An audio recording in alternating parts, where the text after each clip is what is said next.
अस्सलाम वालेकुम। आज हम जिस फ़िलोसोफर की बात करेंगे वो है हमारे पास राशिद रिदा। राशिद रिदा, जिसको रशीद रज़ा भी कहते हैं। रशीद रज़ा या राशिद रज़ा, ठीक है। तो ये जो फ़िलोसोफर है, मुस्लिम फ़िलोसोफर, इसकी हम पॉलिटिकल थॉट को अंडरस्टैंड करेंगे कि बेसिकली जो राशिद रिदा है, जो राशिद रज़ा साहब हैं या रशीद रज़ा साहब हैं, इनका पॉलिटिकल थॉट क्या है, इनके व्यूज़ क्या हैं। तो इनके जो पॉलिटिकल फ़िलासफ़ी है या कॉन्सेप्ट है उसको हम अंडरस्टैंड करेंगे। तो इसमें अगर इसकी आउटलाइन की हम बात करें तो सबसे पहले हम इसका इंट्रोडक्शन देखेंगे कि बेसिकली ये हैं, नाम क्या है, कहाँ से हैं, कब पैदा हुए। फिर उसके बाद हम इनके आइडियाज़ को देखेंगे कि इनके आइडियाज़ कौन कौन से हैं। फिर हम देखेंगे इनके वर्क्स को कि इनके कौन कौन से काम है, इन्फ्लुएंशियल वर्क्स इनकी, उन्होंने कौन सी किताबें लिखी, कौन सी मैगज़ीन मतलब जो है जिस पर काम किया। फिर हम देखेंगे इनके जो इस्लाम और डेमोक्रेसी, इसके ऊपर इसके क्या इनके व्यूज़ हैं, इस्लाम और डेमोक्रेसी के ऊपर ये क्या कहते हैं, इनका क्या पॉइंट ऑफ व्यू है, वो हम देखेंगे।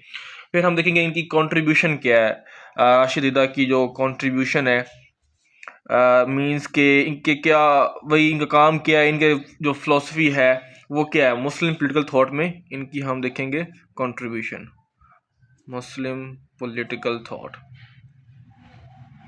ठीक हो गया। और फिर हम इसके बाद हम देखेंगे इनका जो भी कंट्रीब्यूशन में हमारे इनके पास काफ़ी इनके आइडियाज़ आ जाएंगे, जिसमें हम इनको डिस्कस करेंगे कि इनका इसी के अंदर ही मतलब ना तकलीद के ऊपर इनका क्या कॉन्सेप्ट है। ठीक है, तकलीद के ऊपर क्या कहते हैं। फिर इस्लामिक रिवाइवल के ऊपर क्या कहते हैं, इस्लामिक रिवाइवल, कि इस्लाम का रिवाइवल हो। उसके बाद ये फिर जो है सेकुलरिज्म, उसके ऊपर क्या कहते हैं, सेकुलरिज्म के भी मतलब व्यूज़ आ जाएंगे। फिर हम देखेंगे ज़ायोनिज़्म के ऊपर इनका क्या कॉन्सेप्ट है। फिर हम देखेंगे इस्टिशियन जो है कॉन्सेप्ट, उसके ऊपर क्या है इस्टिशन, ये भी इनके कोई कॉन्सेप्ट है वो हम देखेंगे। ज्यूरिस्टिक डिस्क्रिशन, इस्तिलाह, पब्लिक इंटरेस्ट के ऊपर, मतलब पब्लिक इंटरेस्ट मतलब पब्लिक वेलफेयर जो है, ऐसे नज़र नहीं आ रहा, पब्लिक इंटरेस्ट के ऊपर क्या इनका है। फिर हम देखेंगे रिबा के ऊपर इनका क्या पॉइंट ऑफ व्यू है, जो होता है इंटरेस्ट, जो सूद होता है उसके ऊपर इनका क्या है।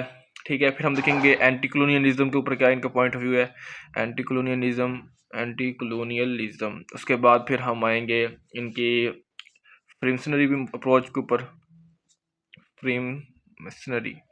ठीक है, और फिर एंड पर जो हमारा 6 पॉइंट वो हो जाएगा इसके बाद इसका, इनकी लेगेसी और इनका कंक्लूजन। तो ये आउटलाइन है, ये जो हम चीज़ें हम डिस्कस करने वाले हैं इनके कॉन्सेप्ट के ऊपर। तो ये सारी चीज़ें मेन हमारी होंगी कि हम देखेंगे कि जो राशिद रिदा है इनका पहले इंट्रोडक्शन देखेंगे, फिर हम देखेंगे इनके आइडियाज़, फिर इनका वर्क्स, इनकी बुक्स वगैरह, फिर इस्लाम डेमोक्रेसी इनका क्या पॉइंट ऑफ व्यू है, फिर इनकी कंट्रीब्यूशन देखेंगे। कंट्रीब्यूशन में ये सारे जो पॉइंट्स हैं तकरीबन 1 2 3 4 5 6 7 और 8, ये 8 सब पॉइंट आ जाएंगे। फिर हम इनकी लेगेसी और कंक्लूजन को देखेंगे, उसके बाद ये टॉपिक एंड हो जाएगा। तो ये आज हमारा जो है टॉप, जो वीडियो का जो मेन पर्पज़ है, इसको हम अंडरस्टैंड करेंगे। अच्छा, इंट्रोडक्शन से आने से पहले जो राशिद रिदा हैं, राशिद रिदा या राशिद रज़ा साहब जो हैं, रशीद रज़ा साहब, इनका देखेंगे कि इनका कॉन्टेक्स्ट देखेंगे कि क्या इनका बेसिक इसकी जो है ना, और ओवरव्यू इसका देखेंगे। तो इनका जो आइडियोलॉजी है वो इस्लाम के ऊपर इनकी बेस है। ठीक है, आइडियोलॉजी इस्लाम की है, इसके ऊपर फोकस करते हैं, इसके ऊपर बात करते हैं। इनका जो फोकस है इसके अलावा वो है सलाफिज़म के ऊपर, सलाफिज़म। ठीक है, इसके ऊपर ये बात करेंगे। फिर हम देखेंगे कि ये कहाँ से इन्फ्लुएंस हुए, ये जो रशीद रिदा साहब हैं ये इन्फ्लुएंस कहाँ से हुए हैं। तो इब्न तैमिया जो फ़िलोसोफर हैं, वहाँ से ये इनको इन्फ्लुएंस हुआ, उनको उनकी जो स्टडीज़ है, उनकी जो कॉन्सेप्ट्स है, उनको इन्होंने पढ़ा था। तो वहाँ से ये इंस्पिरेशन इनको हासिल हुई ना, इब्न तैमिया। ठीक है, इब्न तैमिया है, इसके अलावा मोहम्मद इब्न अब्दुल वहाब है, मोहम्मद इब्न अब्दुल वहाब, अब्दुल वहाब। ठीक हो गया, वहाँ से ये इन्फ्लुएंस हुए हैं। अच्छा, इसके अलावा फिर हम देखेंगे कि इन्होंने किस किस को इन्फ्लुएंस किया ना। तो अबुल मौदूदी, जिसका नाम आपने सुना हुआ है, उनको इन्होंने इन्फ्लुएंस किया। इनके मतलब जब इन्होंने काम कर लिया तो इनसे कौन लोग इंस्पायर हुए, कौन कौन से लोग इन्फ्लुएंस हुए। तो अबुल मौदूदी काफ़ी आपको पता है, नाम है मशहूर, तो वो इनसे इंस्पायर हुए, अबुल अल मौदूदी। ठीक है, अच्छा, इसके अलावा और भी काफ़ी हैं, जैसे तकीउद्दीन हिलाली है, मुहिबुद्दीन खतीब है, इस तरह करके काफ़ी जो है वो नाम है मशहूर मशहूर जो कि इनसे इंस्पायर हुए हैं। ठीक हो गया। अगर हम इनकी बुक्स की बात करें, जो इनके की वर्क्स हैं वो है कमेंट्री ऑन इस्लाम, इन्होंने इस्लाम की तफसीर के ऊपर बात की। कुरान, कमेंट्री ऑन कुरान, मतलब तफसीर उल मनार के ऊपर इन्होंने लिखा। इस्लामिक यूनिटी के ऊपर इन्होंने बात की, इनके जो मेन आइडियाज़ थे इस्लामिक यूनिटी की, इस्लाम जो है वो यूनाइट हो जाए तमाम सारे जो लोग हैं। इसके अलावा प्रोफेटिक ट्रेडिशन इस्लामिक लॉ के ऊपर बात की, प्रोफेटिक ट्रेडिशन एंड इस्लामिक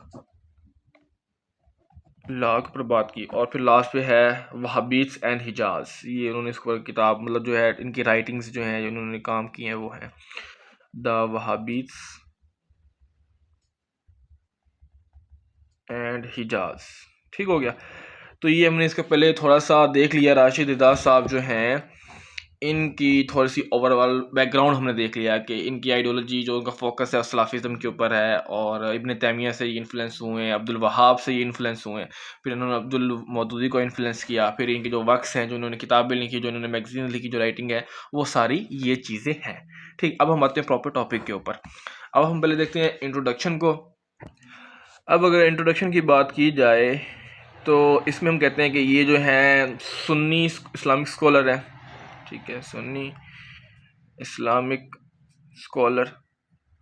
इसके अलावा ये रिफॉर्मर हैं, जैसे बाकी रिफॉर्मर आते हैं इस्लाहात लेकर आए रिफॉर्म करने के लिए, ठीक है, चीज़ों को इम्प्रूव करने के लिए। थियोलॉजियन है, थियोलॉजियन। और इसके अलावा रिवाइवलिस्ट हैं, ठीक है, कि इन्होंने रिवाइव किया जो ट्रेडिशन थी, जो जो कि मेन चीज़ें थी इस्लाम के रिगार्डिंग ना, उनको रिवाइव करने की कोशिश की।